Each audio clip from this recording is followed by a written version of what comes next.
Cinema ரசிகர்கள் பலர் அவளோடு எதிர்பார்த்திருந்த திரைப்படம் இன்னைக்கு உலகம் முழுக்க வெளியாகி இருக்கு.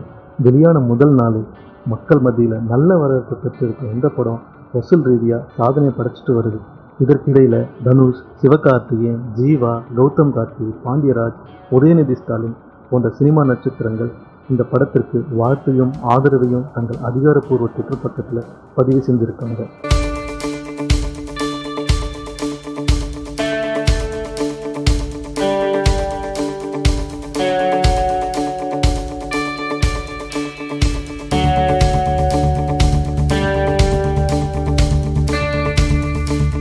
பெரிய படம் தமிழ்நாடு மட்டும் இல்லாமல் யுஎஸ் பாக்ஸ் ஆஃபீஸ்லேயும் நல்ல வரவேற்பை பெற்றிருக்குங்க.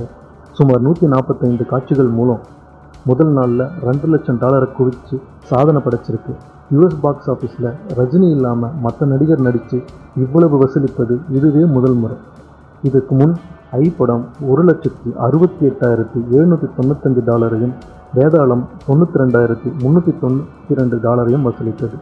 இதற்கிடையில் ரஜினி நடித்த லிங்கா மற்றும் எந்திரன் படங்களின் வசூல் சாதனையை பெரிய முறியடிக்கலனே சொல்லலாம். ஆனால் விஜய் படம் இச்சாதனையை கண்டிப்பாக வருங்காலத்தில் முறியடிக்குன்றது விஜய் ரசிகர்களோட நம்பிக்கை. தமிழ்நாட்டை பொறுத்தவரை வசூல் நிலவரம் இன்னும் நமக்கு சரியாக தெரியல. ஆனால் கண்டிப்பாக மிகப்பெரிய வசூலாகவே இருக்குன்றது தியேட்டர் போயிட்டு படம் பார்த்த அனைவருக்குமே தெரிஞ்ச ஒன்று.